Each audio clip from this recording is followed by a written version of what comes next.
الرحمن الرحیم۔ ترجمہ: بہت مہربان، رحمت والا۔ الرحمن، بہت مہربان۔ تفسیر صراط الجنان میں اس کی تفسیر کچھ اس طرح ہے: رحمان اور رحیم اللہ تعالیٰ کے دو صفاتی نام ہیں۔ رحمان کا معنی ہے نعمتیں عطا کرنے والی وہ ذات جو بہت زیادہ رحمت فرمائے، اور رحیم کا معنی ہے بہت رحمت فرمانے والا۔ یاد رہے کہ حقیقی طور پر نعمت عطا فرمانے والی ذات اللہ تعالیٰ کی ہے، کہ وہی تنہا ذات ہے جو اپنی رحمت کا بدلہ طلب نہیں فرماتی۔ ہر چھوٹی بڑی، ظاہری، باطنی، جسمانی، روحانی، دنیاوی اور اخروی نعمت اللہ تعالیٰ ہی عطا فرماتا ہے، اور دنیا میں جس شخص تک جو نعمت پہنچتی ہے وہ اللہ تعالیٰ کی رحمت ہی سے ہے، کیونکہ کسی کے دل میں رحم کا جذبہ پیدا کرنا، رحم کرنے پر قدرت دینا، نعمت کو وجود میں لانا، دوسرے کا اس نعمت سے فائدہ اٹھانا اور فائدہ اٹھانے کے لیے اعضاء کی سلامتی عطا کرنا، یہ سب اللہ تعالیٰ کی طرف سے ہی ہے۔ اللہ تعالیٰ کی وسیع رحمت دیکھ کر گناہوں پر بے باک نہیں ہونا چاہیے۔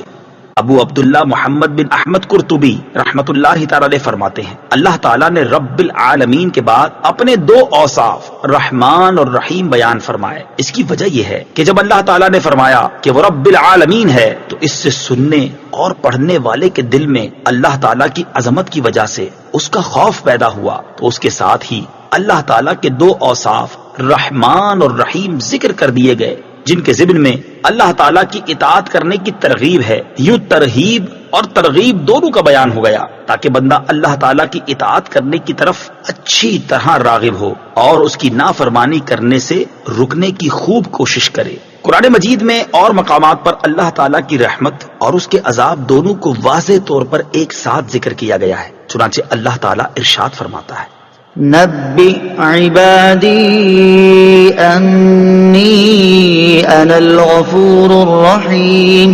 وان عذابی هو العذاب الالیم۔ ترجمہ: میرے بندوں کو خبر دو کہ بے شک میں ہی بخشنے والا مہربان ہوں، اور بے شک میرا ہی عذاب دردناک عذاب ہے۔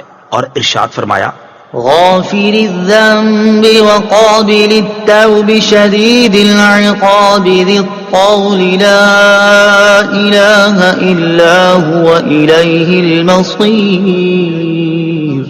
ترجمہ: گناہ بخشنے والا اور توبہ قبول کرنے والا، سخت عذاب دینے والا، بڑے انعام عطا فرمانے والا ہے، اس کے سوا کوئی معبود نہیں، اسی کی طرف پھرنا ہے۔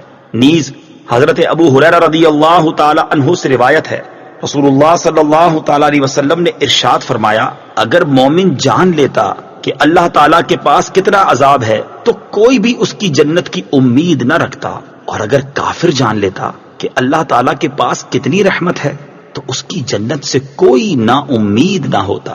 لہٰذا ہر مسلمان کو چاہیے کہ وہ امید اور خوف کے درمیان رہے، اور اللہ تعالیٰ کی رحمت کی وسعت دیکھ کر گناہوں پر بے باک نہ ہو، اور نہ ہی اللہ تعالیٰ کے عذاب کی شدت دیکھ کر اس کی رحمت سے مایوس ہو۔ کسی کو رحمان اور رحیم کہنے کے بارے میں شرعی حکم: اللہ تعالیٰ کے علاوہ کسی اور کو رحمان کہنا جائز نہیں، جبکہ رحیم کہا جا سکتا ہے، جیسے قرآن مجید میں اللہ تعالیٰ نے اپنے حبیب صلی اللہ تعالی علیہ وسلم کو بھی رحیم فرمایا ہے۔ چنانچہ ارشاد باری تعالیٰ ہے: لقد جاءكم رسول من أنفسكم عزيز عليه ما عنتم حريص عليكم بالمؤمنين رؤوف رحيم۔ ترجمہ: بے شک تمہارے پاس تم میں سے وہ عظیم رسول تشریف لے آئے جن پر تمہارا مشقت میں پڑنا بہت بھاری گزرتا ہے، وہ تمہاری بھلائی کے نہایت چاہنے والے، مسلمانوں پر بہت مہربان، رحمت فرمانے والے ہیں۔